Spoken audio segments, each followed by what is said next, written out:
Le magazine Ngambo na Ngambo est en reportage à Paris où nous sommes très heureux en tant que journalistes panafricains qui s'intéressent à la diaspora, tous ceux qui font dans l'excellence, comme M. Ben Marc Diendéré, qui est un des grands responsables du premier groupe agroalimentaire du Québec et deuxième grand groupe du Canada. Vous êtes à Paris en provenance de l'Asie. Est-ce qu'en 2 mots, vous pouvez présenter votre entreprise à des gens qui sont ici dans la diaspora de l'Europe, à des gens qui sont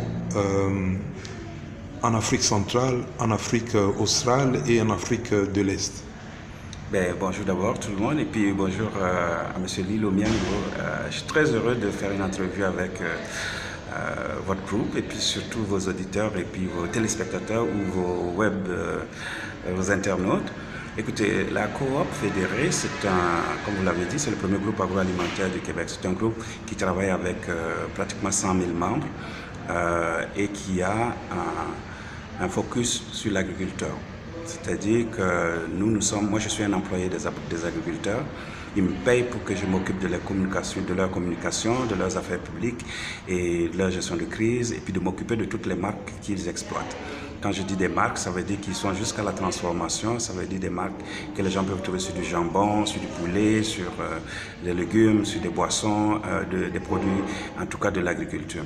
Alors, c'est un groupe très intéressant parce que c'est une coopérative qui a 9 milliards de chiffre d'affaires et puis qui est présente sur toute la chaîne agroalimentaire, c'est-à-dire nous on dit de la terre à la table, c'est-à-dire on s'occupe des semences, on s'occupe des engrais, on s'occupe de la transformation, du transport, on s'occupe également d'amener le produit fini du champ à l'usine de transformation. On a une chaîne complète qu'on exploite et toute cette chaîne-là appartient aux agriculteurs qui se sont mis ensemble. Ils sont à peu près 100 000, je vous l'ai dit tantôt, mais ils sont surtout dans des coopératives régionales. C'était comme si on décidait que dans un pays comme la France, chacune des régions aurait une coopérative qui exploiterait selon le climat et selon les moyens qu'ils ont un secteur précis. Donc c'est une exploitation en filière et souvent aussi une exploitation avec une forte emprise sur le développement régional. C'est-à-dire que c'est important que les régions du Québec et les régions où les coopératives sont bénéficient de l'apport du grand groupe qu'on représente. C'est un groupe très intéressant. Le modèle est très intéressant pour vos internautes et ceux qui nous regardent parce que l'agriculture est au cœur de la vie des gens. Autant les gens se battent pour la politique, ils se battent également pour savoir ce qu'ils vont manger. Et il faut manger 3 fois par jour. Et le Québec et le Canada ont trouvé un modèle très intéressant, qui est un modèle qui est de mettre l'agriculteur au cœur de son développement. Toute politique agricole qui tournerait autrement ne fonctionnerait pas. C'est encore un des endroits où les grands groupes internationaux transfrontaliers ont un peu de difficultés parce que localement, nos entreprises sont bien installées et elles exploitent la proximité, elles exploitent ce que tout le monde veut aujourd'hui, c'est-à-dire l'économie du partage, l'économie sociale et en même temps, ils continuent à faire des entreprises. Je continue à dire que c'est un modèle que l'Afrique devrait regarder très au sérieux parce que nos parents passent trop de temps dans les champs alors qu'ils pourraient se mettre ensemble et exploiter des centres d'utilisation de matériaux agricoles, exploiter des centres de distribution, des centres de transport pour que l'agriculteur gagne un peu de la sueur de son front. Et le monde évolue trop vite aujourd'hui pour qu'on ne puisse pas leur faire profiter de ça. Je suis un journaliste panafricain de la diaspora qui est responsable du magazine Ngambo na Ngambo. La diaspora est devenue la 6e région du continent africain. C'est inscrit dans le marbre des statuts de l'Union africaine. Ouais. La diaspora ici en Europe est beaucoup plus politique. Vous avez un message économique à leur adresser? Écoutez, l'économie est au cœur de ce qu'on veut devenir. Écoutez, moi, je reviens d'Asie, j'ai vu l'expérience de Singapour, qui est un pays qui n'existait pas, qui s'est fabriqué par lui-même. Écoutez, ils ont littéralement pris du sable dans les pays voisins et créé un pays sur l'océan Indien. C'est ça, Singapour. En moins de 50 ans, ils ont créé un pays tout entier sur la force des ingénieurs et le reste, mais aussi sur l'excellence et puis l'économie. Oui, la diaspora européenne est notre plus grande diaspora mondiale. Je continue à penser que l'Amérique du Nord aussi a une belle diaspora, mais le plus grand tort qu'on pourrait nous reprocher, c'est d'avoir une diaspora européenne qui est trop politique. Il faut qu'elle arrête, il faut qu'elle s'occupe, oui, des affaires de droits humains, des droits de la personne, des droits individuels.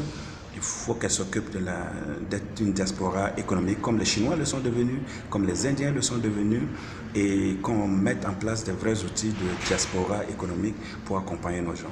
Ben oui, il y a des initiatives qui sont très intéressantes dans la coopération, mais il faut que ce soit une affaire économique, business à business, avec des outils, des bonnes pratiques d'affaires. S'il y a des bonnes pratiques d'affaires, il faut les appliquer, il faut essayer au moins de l'expliquer aux gens pour qu'ils décident localement de l'utiliser ou pas sur le continent africain. Et je continue à penser que le continent est bourré de talent parce qu'on vient de là et parce qu'on sait que les gens ne sont pas plus bêtes en Afrique qu'ils sont ailleurs dans le monde. Il faut juste qu'on leur donne des moyens puis qu'on les accompagne dans leur épanouissement et puis leur innovation.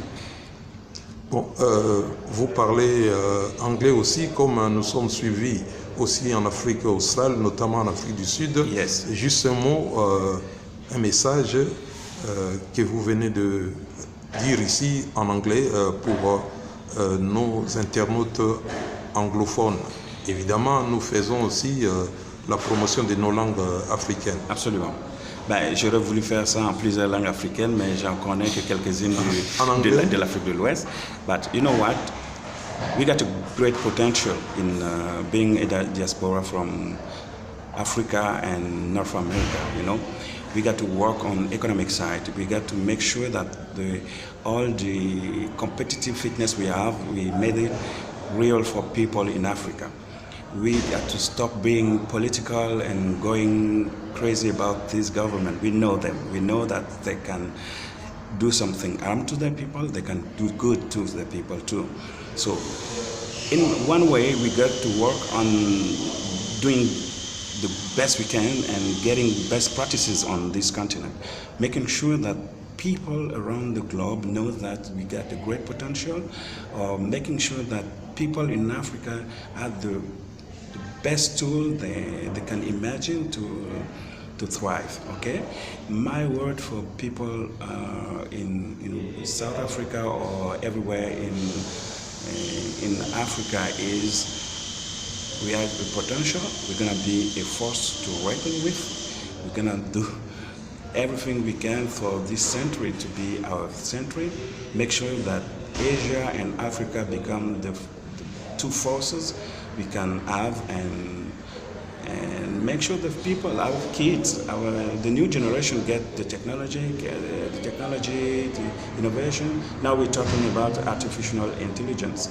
So in retrospect, we have to work hard, be economic, and be economic. Forget the politics, we can do that. We have best practices, we can do it, we can tell people how to manage their thing. Ben-Marc Diendéré, responsable de la communication de la COP fédérée, deuxième grand groupe du Canada, premier grand groupe agroalimentaire du Québec. Matondi Mingi, je vous remercie. Thank you. Merci. Thank you.